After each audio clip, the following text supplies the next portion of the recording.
বঙাইগাঁও জিলাৰ উত্তৰ অভয়াপুৰী সমষ্টিৰ জৰাজীৰ্ণ ৰাস্তাৰ কথা ক'লে শেষ নহ'ব। বিধায়ক সাংসদে নিৰ্বাচনৰ সময়ত ভোট বিচাৰি আহে আৰু ৰাস্তা মেৰামতিৰ প্ৰতিশ্ৰুতি দিয়ে, কিন্তু বাস্তৱত সেয়া নুঠে। এই দৃশ্য উত্তৰ অভয়াপুৰী সমষ্টিৰ 4 আৰু 6 নম্বৰ জামদহাৰ।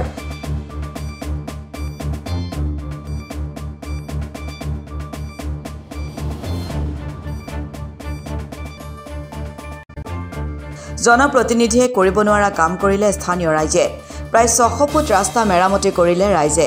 দীৰ্ঘদিন ধৰি প্ৰায় 20-25খন গাঁৱৰ ৰাইজৰ লগতে বহু ছাত্ৰ-ছাত্ৰীয়ে এই ৰাস্তাৰে অহা যোৱা কৰে যদিও কোনো জনপ্ৰতিনিধিয়ে ৰাস্তা মেৰামতিৰ গুৰুত্ব দিয়া নাই। ফলত স্থানীয় লোকে দান বৰঙণি সংগ্ৰহ কৰি 600 ফুট ৰাস্তা নিৰ্মাণ কৰে। স্থানীয় বিধায়ক আব্দুল বাতিন খণ্ডকাৰৰ সৃজন গ্ৰাম সমষ্টিত নপৰাৰ বাবে গুৰুত্ব দিয়া নাই বুলি অভিযোগ কৰিছে স্থানীয় লোকে।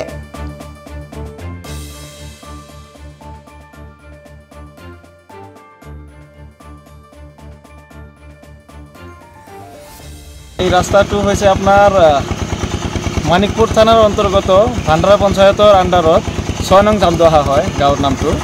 ইয়াতে আমাৰ মোটামুটি 600 ফুটমান দীঘল আৰু 16 ফুটমান বহল হ'ব। এই ৰাস্তাটো আমি ৰাইজৰ গাঁঠিৰ ধনেৰে ৰাস্তাখন নিৰ্মাণ কৰিছোঁ। নিৰ্বাচনৰ সময়ত ৰাইজক বহুত প্ৰতিশ্ৰুতি দিছে, কিন্তু আজিলৈকে এই 6 নং জামদহা গাঁৱত আজিলৈকে কোনো চৰকাৰী কোনো আঁচনি কিবা সা সুবিধা আমি পোৱা নাই। এতিয়া আমি যেহেতু ৰাস্তাৰ কাম আমি ৰাইজে মিলি বনাইছোঁ, আমাৰ যিখিনি পাৰিছোঁ কৰিছোঁ, আৰু বাকী আমাৰ সন্মুখত এটা দলঙৰ অলপ হেৰি আছে, মানে যাতায়াতৰ কাৰণে আমাৰ স্কুলত ল'ৰা ছোৱালী যোৱাৰ কাৰণে যিটো মূল যিটো ৰাস্তা হয়, এই ৰাস্তাৰ লাষ্টত এটা মানে কালপাৰৰ এটা ব্যৱস্থা কৰি দিলে আমাৰ ল'ৰা ছোৱালী স্কুলত যাবলৈ বহুত সুবিধা পাব। এইটো আৰু জিলা প্ৰশাসনক আমি আবেদন জনাওঁ যে যাতে আমাৰ এই কালপাৰটো অনুগ্ৰহ কৰি বনাই দিয়ে। আব্দুল বাতিন খণ্ডকাৰ বিধায়ক হোৱাৰ নিৰ্বাচনৰ সময়ত ইয়াৰ কৰ্মকৰ্তা কিছু আমাৰ ইয়াতে আহি বহুত আশ্বাস দিছিল যে আমাৰ ইয়াতে ৰাস্তা ঘাট হ'ব ভালকৈ, কিন্তু নিৰ্বাচনত জিকাৰ পিছত আমি তেওঁৰ মুখ আজিলৈকে দেখা নাই। কিন্তু আমি কি বনাইছোঁ ৰাস্তাটো দীঘলে কিমান বহলে কিমান? দীঘলেতো 600 ফুট আৰু বহলটো কিমান? বহল 16 ফুট। আপোনালোকে কিমান ছাত্ৰী এই ৰাস্তাটো সহযোগ কৰে? না এই যে তাতে কালবার নাই, ভাঙা চিঙ্গা, এই যে সেই অসুবিধা হয়েছে। আপোনালোকে ইয়াতে MLA আহিছিল নেকি? আব্দুল বাতিন খণ্ডকাৰ ইয়াতে আহিছিল? নাই না।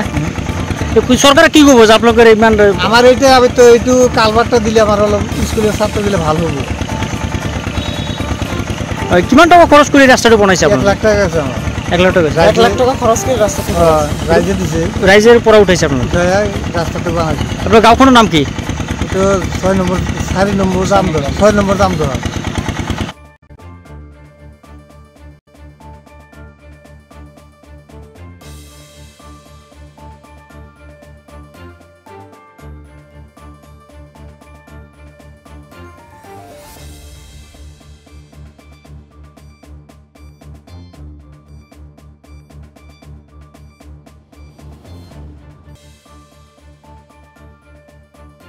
মানিকপুৰৰ পৰা আব্দুল সুবাহান আলীৰ ৰিপৰ্ট, অসম টুডে।